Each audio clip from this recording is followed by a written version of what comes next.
نحمده ونصلي على رسوله الكريم اما بعد فاعوذ بالله من الشیطان الرجیم بسم اللہ الرحمن الرحیم۔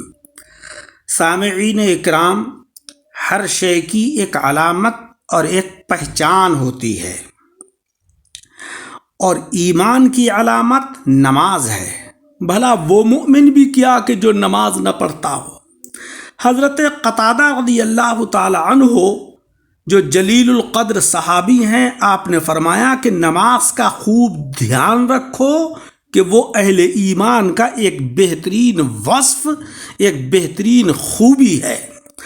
اللہ رب العزت کے کروڑوں احسان کے اپنے پیارے حبیب جناب محمد مصطفیٰ صلی اللہ علیہ وسلم کی امت میں ہمیں پیدا فرمایا اور ہماری بخشش کے لیے بے شمار ذرائع مہیا کیے، یہاں تک کہ کمزوروں کے طفیل بھی بہت سارے مسلمانوں کی بگڑی بن جاتی ہے۔ حضرت لیث رضی اللہ تعالی عنہ آقا علیہ الصلاۃ والسلام کا ارشاد نقل کرتے ہیں کہ میری امت بخشی بخشائی ہے، اللہ تبارک و تعالی ان کے اخلاص اور ان کی دعاؤں، ان کی نماز اور ان کے کمزور اور ناتباں افراد کے طفیل عذاب کو ان سے دور فرما دیتا ہے۔ مولا رب العزت کے نیک بندوں کی نمازیں چونکہ ظاہری اور باطنی آداب اور سنتوں سے سجی ہوئی ہوتی ہیں، اس لیے ان کی نمازوں کا انہیں خوب فیض ملا کرتا ہے اور ان کی دعاؤں میں بھی بڑی تاثیر پیدا ہو جاتی ہے۔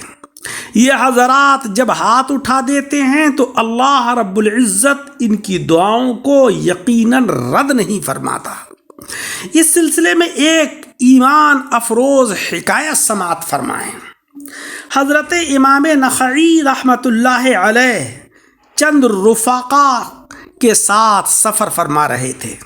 اسی دوران راستے میں ان کا گھوڑا مر گیا۔ سفر کے ساتھیوں نے ان کی عظمت اور شان کو دیکھتے ہوئے ان سے عرض کیا کہ آپ اپنا سامان ہمیں دے دیجئے تاکہ اسے اپنی سواریوں کے اوپر رکھ لیں۔ حضرت امام نخعی رحمۃ اللہ علیہ نے اسے پسند نہیں فرمایا اور ساتھیوں سے فرمایا کہ ٹھہر جاؤ، ابھی جواب دیتا ہوں۔ آپ نے فوراً وضو کیا، 2 رکعت نفل پڑھ کر اللہ رب العزت کی جناب میں دعا کے لیے ہاتھ اٹھا دیے۔ ابھی آپ دعا ہی میں مشغول تھے کہ اللہ تبارک و تعالیٰ نے مردہ گھوڑے کے اندر حرکت پیدا فرما دی اور دیکھتے ہی دیکھتے وہ اٹھ کر کھڑا ہو گیا۔ نماز اپنے اوقات میں ادا کرنا اور والدین کی خدمت کرنا اور اللہ رب العزت کی راہ میں جہاد کرنا، یہ افضل ترین اعمال ہیں۔ جہاد کرنے کا مقصد یہ ہے کہ اللہ تبارک و تعالیٰ کے راستے میں کوشش کرنا، دین کی اشاعت میں کوشش کرنا، تبلیغ کے اندر کوشش کرنا، لوگوں کی ہدایت اور رہنمائی کے لیے کوشش کرنا، یہ سب جہاد کی اندر شامل ہیں۔ حضرت عبداللہ ابن مسعود رضی اللہ تعالیٰ عنہ فرماتے ہیں کہ میں نے آقا علیہ الصلاۃ والسلام سے سوال کیا کہ اعمال میں اللہ رب العزت کے نزدیک سب سے زیادہ پسندیدہ کون سا عمل ہے؟ پیارے آقا علیہ الصلاۃ والسلام نے ارشاد فرمایا کہ وقت کے اندر نماز پڑھنا۔ میں نے عرض کی اس کے بعد پھر؟ آپ نے ارشاد فرمایا کہ والدین کے ساتھ نیکی کرنا۔ میں نے عرض کیا کہ پھر اس کے بعد؟ آقا علیہ السلام نے ارشاد فرمایا کہ اللہ کے راستے میں کوشش کرنا، دین کی اشاعت کے لیے کوشش کرنا، دین کو پھیلانے کے لیے کوشش کرنا، یہ بھی افضل عمل ہے۔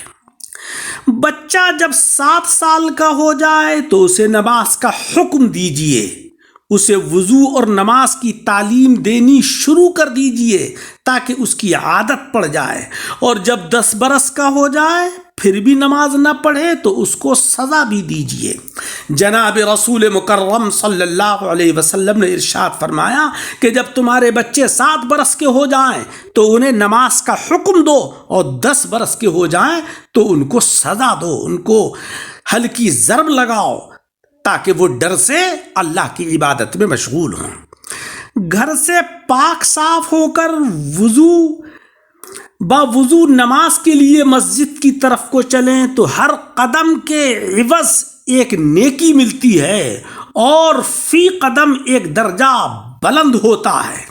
حضرت ابو ہریرہ رضی اللہ تعالیٰ عنہ فرماتے ہیں کہ آقا علیہ الصلاۃ والسلام نے ارشاد فرمایا کہ جو شخص اپنے گھر میں طہارت اور وضو اور غسل کر کے فرض نماز ادا کرنے کے لیے مسجد کو جاتا ہے تو ایک قدم پر ایک گناہ معاف ہو جاتا ہے اور دوسرے پر ایک درجہ اس کا بلند کیا جاتا ہے۔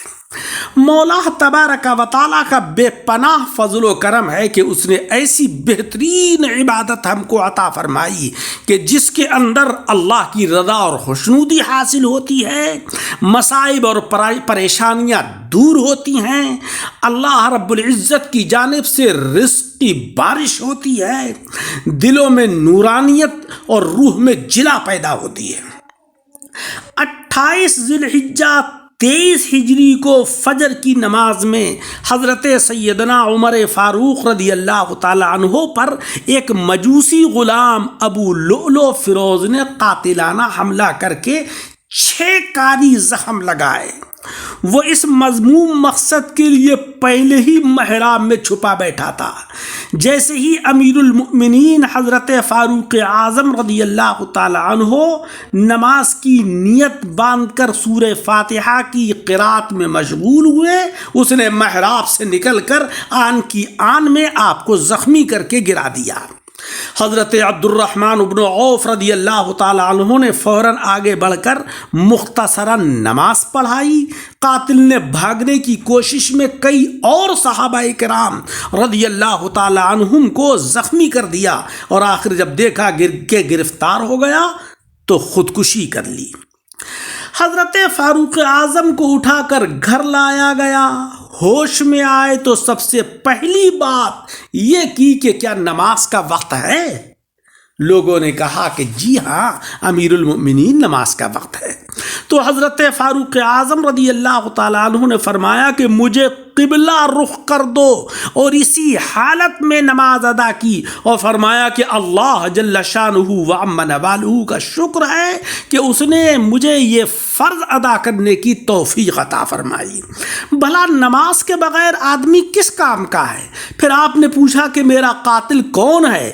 لوگوں نے اس مجوسی غلام کا نام لیا تو حضرت فاروق اعظم نے فرمایا کہ الحمدللہ میرا قاتل کوئی مومن نہیں ہے، ورنہ میرے قتل کی وجہ سے کوئی مومن جہنم کا ایندھن بنتا۔ عزیزو، نماز کے بے شمار فوائد اور فضائل ہیں۔ دنیا میں بھی اس کی برکتیں حاصل ہوتی ہیں اور آخرت میں بھی اس کی بے شمار برکتیں حاصل ہوں گی انشاءاللہ۔ اور سب سے بڑی فضیلت یہ ہے کہ نماز رضا الہی کا ذریعہ ہے، اور جب اللہ جل شانہ و عم نوالہ راضی اور خوش ہو جائے تو بھلا نعمتوں کی بارش کیوں نہیں ہوگی؟ اللہ تبارک و تعالی ہم سب کو پکا نمازی بنائے، وقت کے اوپر نماز پڑھنے کی توفیق عطا فرمائے۔ آمین بجاہ النبی۔